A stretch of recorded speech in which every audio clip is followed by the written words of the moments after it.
사실 지금 우리가 알고 있는 제페토라든가 로블록스가 바로 10대에서 가장 많이 쓰는 메타버스이기도 합니다. 그런데 아마 앞으로 메타버스, 이분들, 10대 분들을 위한 메타버스에서는요, 제일 중요한 건 교육 쪽 메타버스가 되지 않을까 싶어요. 그러니까 교육 메타버스는 가장 일찍 도입될 만한 메타버스가 아닐까 하는 것이요. 뭐 인강이라든가 이런 부분들에서 발달되어 있잖아요. 비대면으로 할 수 있는 것들이. 뭐 줌도 있고요. 실시간 강의를 할 수 있는. 하지만 한계들이 있습니다. 그러니까 내가 의지를 가지고 참여하지 않으면 여기에 대해서 빈익빈 부익부가 될 수밖에 없는, 열심히 하는 사람들은 좋은 정보를 얻기 때문에 좀 더 좋은 성적이 나오고요. 안 하려고 하는 애들은 좀 안 하기 때문에 성적 자체가 빈익빈 부익부 이렇게 양극화가 될 수밖에 없는 상태거든요. 관리 기능이 없어서 그래요.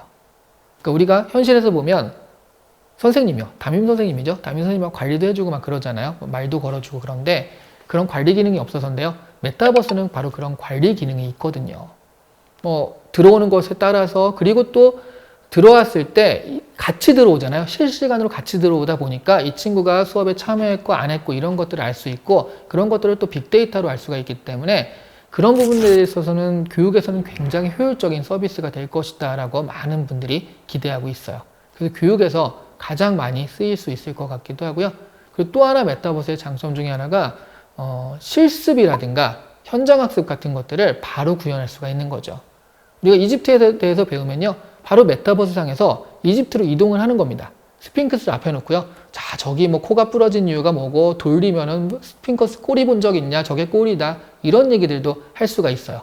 그래서 의대 같은 경우에는 사실은 시체부 같은 것들이 있잖아요. 그런 커리큘럼에.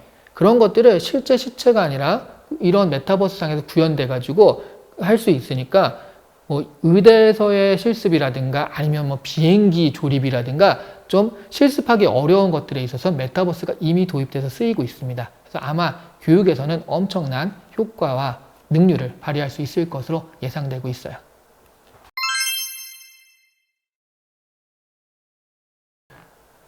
이 30대 핵심은 아무래도 뭐 이성교제? 그쵸? 네. 어렸을 때 우리가 성적 얘기하다가 이제 대학교 들어가면 그래서 뭐 사귀는 사람 있냐 뭐 이런 얘기를 하잖아요. 아마 그 면에서는 가장 또 활발하게 이루어지지 않을까.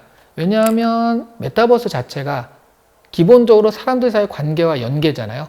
그러다 보니까 어떻게 생각하면은 그런 면에서 이거 뭐라고 해야 되지? 네, 데이팅 사이트 같은 것들이 외국에서는 데이팅 앱 이런 것들이 굉장히 활발하게 이루어지고 있잖아요. 그런 식의 역할을 충분히 할 수 있을 것 같고요. 그리고 20, 30대 같은 경우에는 그런 동호회 활동이라든가 다양한 외부 활동 이런 것들이 메타버스 상에서 엄청 이루어질 것 같네요. 홈트라든가 이런 것들도 혼자서 뭐 집에서 혼자 죽어라 달려봤자 이게 웬만한 의지가 없으면 사실 혼자서 하기 힘들거든요. 근데 메타버스는 그걸 같이 하는 겁니다. 달리기를 같이 해도요. 지금 여기서 서로 접속해가지고 같이 달리고 있는 거예요. 그러다 보니까 좀 포기하지 말고 오세요 뭐 이런 얘기들을 서로 얘기할 수가 있거든요. 그렇게 어떤 외부 활동이라든가 아니면 경제 활동도 가능하고요. 친목 활동 이런 것들에 있어서 얼마든지 활용할 수 있는 게 20대, 30대가 될 수 있을 것 같고요. 그리고 메타버스에 가장 수혜를 받을 수 있는 사람들이 20, 30대일 수도 있는 것이요. 직업 면에서 메타버스 안에서 필요한 어떤 사람들을 구인을 할 때요. 20, 30대가 거기에 가장 많이 지원할 것 같거든요. 그러니까 일자리 면에서도 이분들한테는 굉장히 기회를 많이 제공할 것으로 보입니다.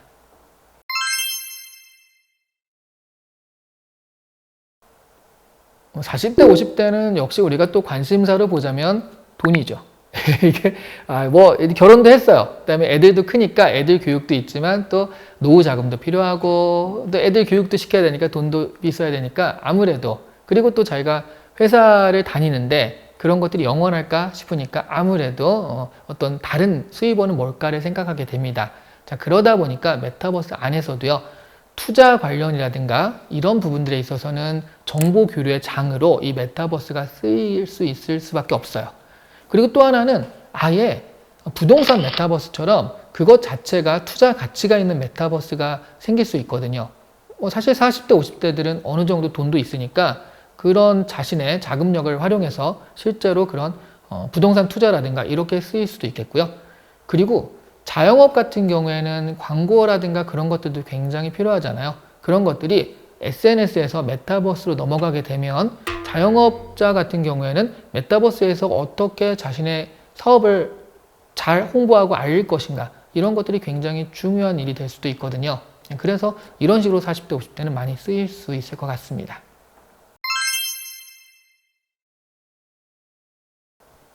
60대 이상이라고 해도 뭐 지금 할 수 있는 거 다 할 수 있어요. 다 할 수 있는데 제가 생각하기에 이분들한테 가장 유용한 거는 의료 서비스의 메타버스가 아닐까 싶네요.